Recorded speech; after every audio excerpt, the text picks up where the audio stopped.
ఒక middle class person richest millionaire అవ్వాలనుకుంటే అవ్వలేడా? అతను ఖచ్చితంగా ఏదైనా సాఫ్ట్‌వేర్ జాబ్ చేస్తూ నెలకి 30 లేదా 40 వేల జీతం తీసుకుంటూ జీవితాన్ని సరిపెట్టుకోవాల్సిందేనా? ఒక పర్సన్ రిచెస్ట్ పర్సన్ అవ్వాలనుకుంటే అతను ఖచ్చితంగా మోస్ట్ ఇంటెలిజెంట్ పర్సన్ అయి ఉండాలా? లేదంటే అతను రిచెస్ట్ ఫ్యామిలీలో పుట్టి ఉండాలా? ఇవేమీ లేకుండా ఒక సాధారణ అమ్మాయి మార్కెట్‌లో ఆర్గానిక్ ఆయిల్ అండ్ ఘీ అమ్ముతూ 500 కోట్ల విలువ చేసే బ్రాండ్‌ని క్రియేట్ చేసింది. అలాగే లాస్ట్ 5 ఇయర్స్ లో 100 కోట్ల పైగా సంపాదించింది. బెంగుళూరులో ఒక ఆటో డ్రైవర్ మసాలా జీరా అమ్ముతూ ఈ రోజు దాన్ని 800 కోట్ల రెవెన్యూ జనరేట్ చేసే కంపెనీగా మార్చాడు. ఒక సాధారణ పర్సన్ కేవలం చిన్నపిల్లల కోసమే క్లాస్ అమ్మే యాప్ ని క్రియేట్ చేసి దాని నుండి సంవత్సరానికి 10,000 కోట్ల రెవెన్యూను జనరేట్ చేస్తున్నాడు. బెంగళూరులో 5గురు కజిన్స్ బ్రాండెడ్ ఇడ్లీ పిండి అమ్ముతూ సంవత్సరానికి 700 కోట్ల రెవెన్యూ జనరేట్ చేస్తున్నారు. అస్సాంకి చెందిన ఒక అబ్బాయి ఎటువంటి కాలేజ్ డిగ్రీ లేకుండా యాప్ క్రియేట్ చేసి 416 కోట్లు సంపాదించాడు. మీలో ఎంతమందికి ఒక మంచి బిజినెస్ ఐడియా వచ్చి కానీ అది వేరే వాళ్ళు చేస్తున్నారని బాధపడి డిసప్పాయింట్ అయ్యి ఆపేశారా? ఎంతమందికి కొత్త బిజినెస్ ఐడియాస్ రాలేదు? అయితే ఈ వీడియో లాస్ట్ వరకు చూడండి. ఈ వీడియోలో రియల్ గా జీరో నుండి స్టార్ట్ అయ్యి ఇప్పుడు కోట్ల రూపాయలు సంపాదిస్తున్న డిఫరెంట్ బిజినెస్ కేస్ స్టడీస్ గురించి చెప్తాను. వాటి నుంచి మీరు ఎంతో కొంత నేర్చుకుంటారు. సుపామ్ 2019లో ఈయనకి కూతురు పుట్టినప్పుడు తనకి బట్టలు కొనడానికి మార్కెట్ మొత్తం వెతికాడు. ఆన్లైన్ లో కూడా వెతికాడు. కానీ ఎక్కడ మంచి క్వాలిటీతో తక్కువ ప్రైస్ కి క్లాత్స్ దొరకలేదు. ఆ ప్రాబ్లం నే బిజినెస్ ఐడియాగా మార్చి 10,000 కోట్ల రెవెన్యూ జనరేట్ చేసే కంపెనీగా మార్చాడు. సుపామ్ చిన్నపిల్లల కోసమే ఆన్లైన్ యాప్ ని క్రియేట్ చేశాడు. అందులో పిల్లలకి కావాల్సిన క్లాత్స్ అండ్ ఇతర ప్రొడక్ట్స్ దొరుకుతాయి. మొదట బిజినెస్ సక్సెస్ కాలేదు. ఎందుకంటే most of Indian parents online products కంటే ఆఫ్లైన్ ప్రొడక్ట్స్ ని ఎక్కువగా నమ్ముతారు.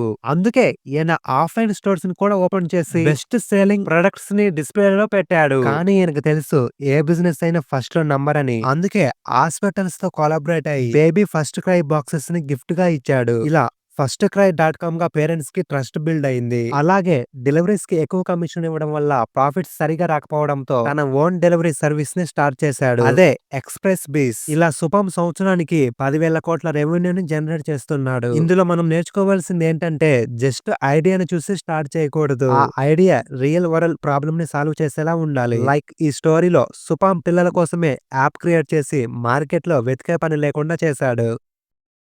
ఆయుషి ఖండేల్వాల్ ఈమె వాళ్ళ నాన్నమ్మ ఇచ్చిన రెసిపీతో ఈ రోజు 500 కోట్ల విలువ చేసే బిజినెస్ ని బిల్డ్ చేసింది. అలాగే లాస్ట్ 5 ఇయర్స్ లో 100 కోట్ల పైగా సంపాదించింది. ఈమెకు హెల్త్ బాగలేనప్పుడు వాళ్ళ నాన్నమ్మ ఇంట్లో కొన్ని రోజులు ఉండింది. అక్కడ ఏమి నోటీస్ చేసిందంటే వాళ్ళ నాన్నమ్మ మార్కెట్ లో దొరికే ఆయిల్ కాకుండా తానే తయారు చేసిన ఆర్గానిక్ ఆయిల్ అండ్ ఘీతో ఫుడ్ చేసేది. ఆ ఫుడ్ తినడం వల్లే తన హెల్త్ బాగా అయిందని ఆయుషి నమ్మింది. మార్కెట్ లో ప్యూర్ ఆయిల్ అండ్ ఘీ దొరకవు కదా, అయితే నేనే ఎందుకు ఆర్గానిక్ ఆయిల్ అండ్ ఘీ తయారు చేసి అమ్మకూడదు అని ఆలోచించింది. ఈ ఐడియాని తన ఆఫీస్ ఫ్రెండ్స్ అయిన కుల్దీప్ అండ్ అఖిల్ తో షేర్ చేసింది. ముగ్గురు ఈ మార్కెట్ మీద రీసెర్చ్ చేసి తెలుసుకున్నారు ఏంటంటే మార్కెట్ లో మాక్సిమం కంపెనీస్ ఆర్గానిక్ అని చెప్పి artificial flavours and fragrances bleaching agents వేసి హెల్తీగా కనిపించేలా సింథటిక్ వైటమిన్స్ అండ్ మినరల్స్ కలిపేవారు. అందుకే వీళ్ళు ప్రిజర్వేటివ్స్ కెమికల్స్ లేకుండా ట్రెడిషనల్ పద్ధతిలో ఆర్గానిక్ ఆయిల్ అండ్ ఘీ అమ్మడం స్టార్ట్ చేశారు. ఇలా డిఫరెంట్ ప్రొడక్ట్స్ తో సంవత్సరానికి 100 కోట్ల పైగా సంపాదిస్తున్నారు. అస్సాం రాష్ట్రంలో దిబ్రూగర్ అనే ఏరియాలో ఒక సాధారణ మిడిల్ క్లాస్ లో 10th క్లాస్ చదువుతున్న పిల్లవాడు ఉండేవాడు. అందరి పేరెంట్స్ లాగానే ఇతని పేరెంట్స్ కూడా కష్టపడి చదివి ఐఐటి క్రాక్ చేయమని ఫోర్స్ చేసేవారు. కానీ ఇతను మాత్రం మిడిల్ క్లాస్ నుండి రిచ్ అవ్వాలని కసితో ఉండేవాడు. చదవడానికి ఇంట్రెస్ట్ ఉండేది కాదు. బట్ ఇతనికి కంప్యూటర్స్ మీద, యాప్స్ మీద, వెబ్సైట్స్ మీద ఇంట్రెస్ట్ ఉండేది. అందుకే ఒక పాత ల్యాప్టాప్ తీసుకొని స్కూల్ డ్రాప్ అవుట్ అయ్యి తనే ఒంటరిగా కోడింగ్ అండ్ యాప్ డెవలప్మెంట్ చేయడం నేర్చుకున్నాడు. పేరెంట్స్ ఎలా రియాక్ట్ అయ్యారో మనం గెస్ చేయొచ్చు కదా. ఎలాగోలా వాళ్ళని కన్విన్స్ చేసి కాలేజీకి పోకుండా ఎవరూ మానిటర్ చేయకుండా యూట్యూబ్ లో చూసి నేర్చుకోవడం స్టార్ట్ చేశాడు. మిగతా స్టూడెంట్స్ ఐఐటి జేఈకి ప్రిపేర్ అవుతుంటే ఇతను మాత్రం యాప్ క్రియేట్ చేయడానికి రాత్రి పగుళ్ళు కష్టపడ్డాడు. అందులో కొన్ని వర్క్ అయ్యేవి, కొన్ని పనికి రాకుండా పోయేవి. కానీ ఒక ప్రాబ్లమ్ ని గమనించాడు. సోషల్ మీడియాలో డిఫరెంట్ యాప్స్ నుండి మెసేజెస్ వచ్చేవి. వాటిని చూడాలంటే ఒక్కొక్క యాప్ లోకి వెళ్ళాలి. అందుకే ఇతను ఒక యాప్ క్రియేట్ చేశాడు. ఈ యాప్ లో అన్ని యాప్స్ కు సంబంధించిన మెసేజెస్ ఒకే ప్లేస్ లో వచ్చేవి. ఫస్ట్ తన ఫ్రెండ్స్ తో యూజ్ చేయించాడు. తర్వాత ఇంకొందరికి రీచ్ అయింది. ఇలా మౌత్ ఆఫ్ వర్డ్ తో యాప్ ఫేమస్ అయింది. దీన్ని క్రియేట్ చేసింది కిషన్ బగారియా. ఈ యాప్ పేరు టెక్స్ట్స్. ఈ యాప్ బాగా ఫేమస్ అవడంతో వర్డ్ ప్రెస్ ఫౌండర్ ఈ యాప్ ని 441 కోట్లకి కొనేశాడు. కిషన్ బగారియాకి ఆస్తి లేదు, సేవింగ్స్ లేవు, డిగ్రీ లేదు. జస్ట్ డెడికేటెడ్ గా 2-3 ఇయర్స్ తన బెడ్రూమ్ లో కూర్చొని కష్టపడ్డాడు. ఇప్పుడు one of the richest person గా మారాడు. అతను మార్కెట్ లో ఒక ప్రాబ్లం ని నోటీస్ చేశాడు, కష్టపడ్డాడు, సాల్వ్ చేశాడు, డబ్బు సంపాదించాడు. ఇక్కడ మనకు రావాల్సిన క్వశ్చన్ ఏంటంటే ఈ యాప్ ని ఇంకొకరు క్రియేట్ చేయలేరా? చేయొచ్చు, కానీ మ్యాటర్ ఏంటంటే ఈ యాప్ కు వచ్చిన పాపులారిటీ మళ్ళీ రావడం చాలా కష్టం. అందుకే వర్డ్ ప్రెస్ ఫౌండర్ ఈ యాప్ ని కొనేసి ఈ యాప్ ని డెవలప్ చేసిన కిషన్ ని తనతో పాటు ఫ్రాన్స్కోల్ అనే కంపెనీకి తీసుకెళ్లాడు.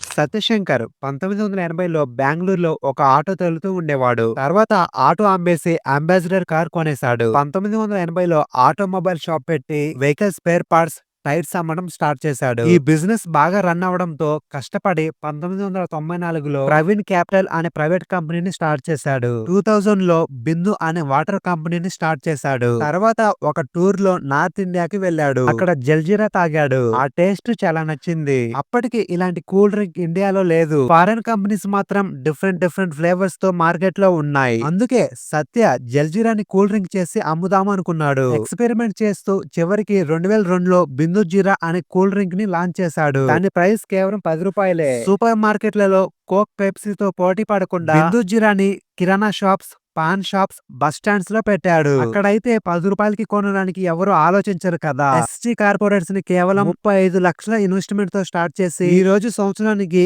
800 కోట్ల రెవెన్యూని జనరేట్ చేసే కంపెనీగా మార్చాడు. ఒక ఆటో రిక్షా వాళ్ళగా స్టార్ట్ అయిన సత్యశంకర్ దగ్గర ఈ రోజు 12 కోట్ల విలువ చేసే రోల్స్ రాయ్స్ ఫ్యాంటమ్ కారు ఉంది.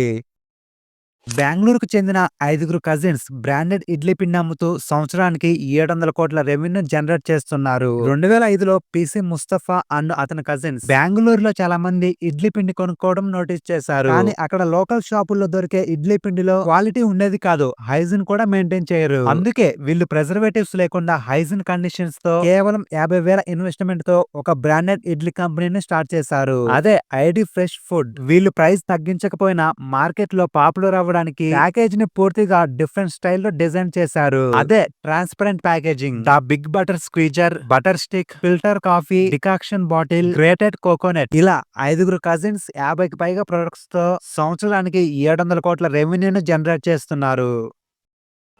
ప్రభు కిరణ్ సింగ్ అండ్ సిద్ధార్థ్ మునోట్ ఈ ఇద్దరు IIT students printed meme culture T shirts అమ్ముతూ ఈ రోజు సంవత్సరానికి 160 కోట్ల రెవెన్యూను జనరేట్ చేసే కంపెనీగా బిల్డ్ చేశారు. 2011లో ప్రభు కిరణ్ సింగ్ అండ్ సిద్ధార్థ్ మునోట్ ఐఐటి బొంబాయిలో చదువుకుంటున్నప్పుడు వాళ్ళు ఒక విషయం నోటీస్ చేశారు. స్టూడెంట్స్ టీ షర్ట్స్ వేసుకోవాలంటే కేవలం 2 ఆప్షన్స్ ఉండేవి. ఒకటి expensive branded T shirts and boring local T shirts. అందుకే వాళ్ళు మనమే ఎందుకు లోకల్ గా, అఫోర్డబుల్ గా, ట్రెండీగా ఉండే టీ షర్ట్స్ మ్యానుఫ్యాక్చర్ చేసి అమ్మకూడదు అని ఆలోచించారు. అలా స్టార్ట్ చేసిందే బీవాక్ ఆఫ్ టీ షర్ట్స్. చాలా మంది యంగ్స్టర్స్ ఫేస్బుక్ లో మీమ్స్ షేర్ చేసుకునేవారు. ఆ ఫన్నీ మీమ్స్, ఫన్నీ కోట్స్ ని ట్రెండీగా టీ షర్ట్స్ పై డిజైన్ చేసి ప్రింట్ చేయడం మొదలు పెట్టారు. ఇలా 2012లో లాంచ్ చేసిన బ్రాండ్ bwakaaf.com కొన్ని రోజుల్లోనే మీమ్ కల్చర్ తో ఉన్న ఈ టీ షర్ట్స్ కాలేజీలో ఫేమస్ అయ్యాయి. బ్రాండ్ ఎక్స్పాండ్ చేయడానికి ఫేస్బుక్ లో మల్టిపుల్ కాలేజ్ స్టూడెంట్స్ ని జాయిన్ చేసి మీమ్ మార్కెటింగ్ చేశారు. అలాగే వీళ్ళు టీ షర్ట్స్ ని స్నాప్డీల్, జస్ట్ డైల్ లో లిస్ట్ చేశారు. మీమ్ కల్చర్ కూడా అప్పుడే బూమ్ అవడంతో బీవాకాఫ్ టీ షర్ట్స్ కూడా ఇండియా వైడ్ గా ఫేమస్ అయ్యాయి.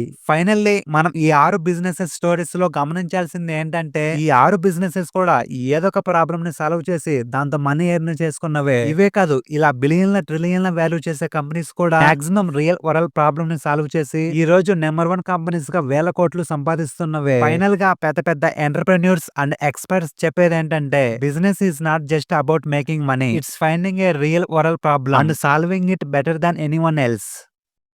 This is the video. Video నచ్చితే లైక్ చేసి షేర్ చేయండి. అండ్ ఇలాంటి మరెన్నో యూస్ఫుల్ వీడియోస్ కోసం మన ఛానల్ ని ఇప్పుడే సబ్స్క్రైబ్ చేసుకోండి.